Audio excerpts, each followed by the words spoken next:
जो भरा नहीं है भावों से, जिसमें बहती रसधार नहीं, वह हृदय नहीं वह पत्थर है, जिसमें स्वदेश का प्यार नहीं। विश्वत रेखा का वासी जो जी लेता है हाँफ हाँफ कर, विश्वत रेखा का वासी जो जी लेता है हाँफ हाँफ कर, रखता है अनुराग अलौकिक वह भी अपनी मातृभूमि पर, रखता है अनुराग अलौकिक वह भी अपनी मातृभूमि पर। ध्रुववासी जो हिम में तप में जी लेता है काँप काँप कर, ध्रुववासी जो हिम में तप में जी लेता है काँप काँप कर, वह भी अपनी मातृभूमि पर कर देता है प्राण निछावर, वह भी अपनी मातृभूमि पर कर देता है प्राण निछावर। ऐसे ही वीर साहसी आज शुभ्रक घोड़े की कहानी मैं आपको बताऊंगा। मित्रों, जैसा कि आप सभी ने सुना होगा कि कुतुबुद्दीन ऐबक की मौत चौगान खेलते हुए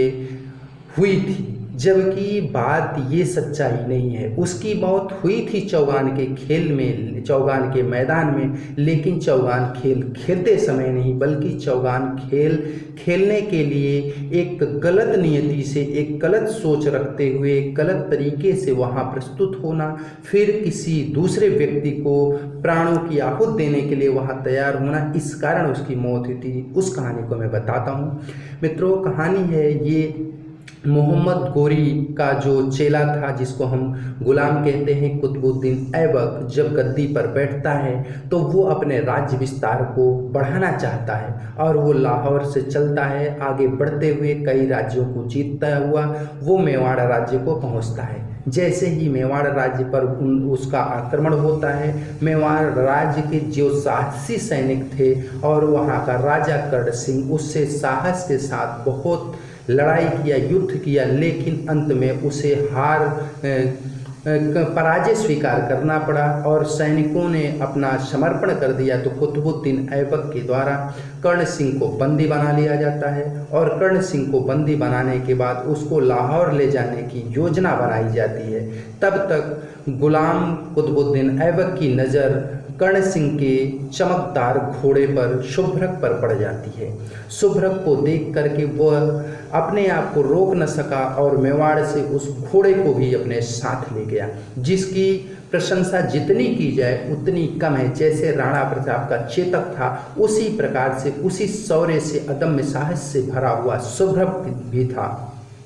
मित्रों, होता क्या है, जैसे मेवाड़ से कर्ण सिंह को ले जाया जाता है लाहौर में और लाहौर के कैद खाने में कर्ण सिंह को कैद कर दिया जाता है और शुभ्रक को घुड़साल में बंद कर दिया जाता है, वो वहाँ रहता है। एक दिन क्या होता है कि मेवाड़ के राजा कर्ण सिंह एक मौका देख करके वहाँ से भागना चाहते थे कि हम यहाँ से भाग जाएंगे और पुनः योजना बना करके लाहौर के राजा कुतुबुद्दीन ऐबक को क्या करेंगे, हम परास्त करेंगे। लेकिन वो इस योजना में सफल नहीं हुए। बीच रास्ते में ही कुतुबुद्दीन ऐबक के सैनिकों द्वारा पकड़े जाते हैं और पुनः ले जाकर के कैद खाने में कैद कर दिए जाते हैं। और यह सूचना जब कुतुबुद्दीन ऐबक को मिलती है तो कुतुबुद्दीन ऐबक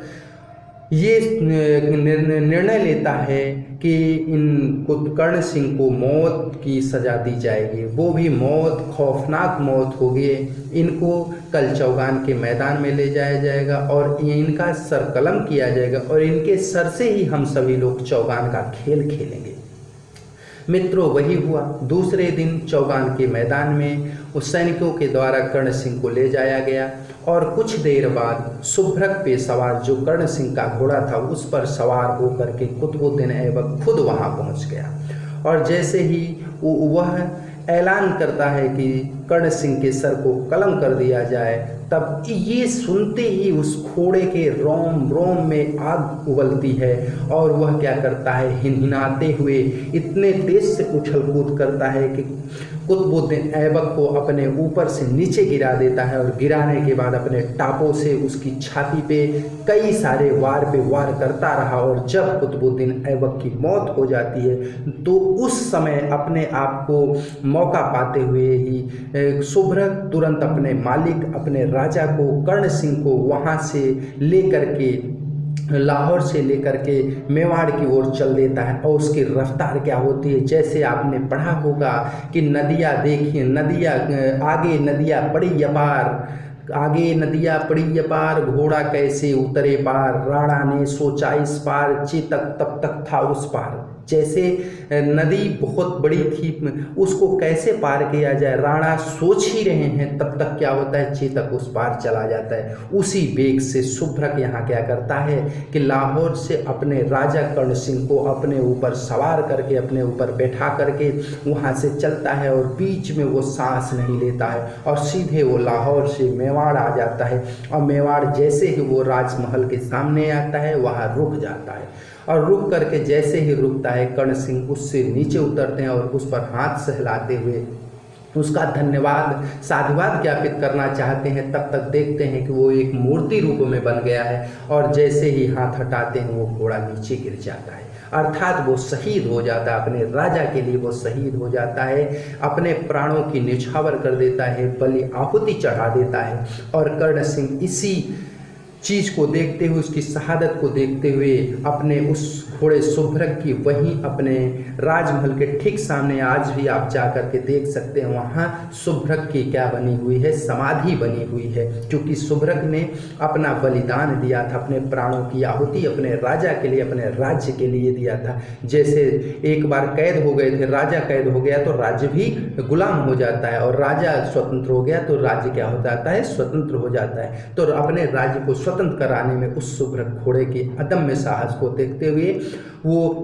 कर्ण सिंह वहाँ पे क्या करते हैं, उसकी समाधि बनवाते हैं। और ये जो आपने इतिहासों में पढ़ा होगा, किताबों में पढ़ा होगा कि उसकी चौगान खेलते हुए मौत हुई थी कुतुबुद्दीन ऐबक की, जबकि ऐसा सही नहीं है। आप चाहे खुद भी गूगल पे सर्च कर सकते हैं, कुछ किताबें हैं उस पर देख सकते हैं कि उसमें स्पष्ट लिखा हुआ है कि ये चौगान के खेल में जब उनके कर्ण सिंह के गले इस मस्तक से खेलना चाहता था तो वो घोड़े ने ये देख करके घोड़े में आग उबलती है और वो क्या करता है, कुतुबुद्दीन ऐबक को अपने टापों से मार मार करके उनको मौत की घाट उतारता है। जबकि वो खेल खेलते नहीं मरे थे, बल्कि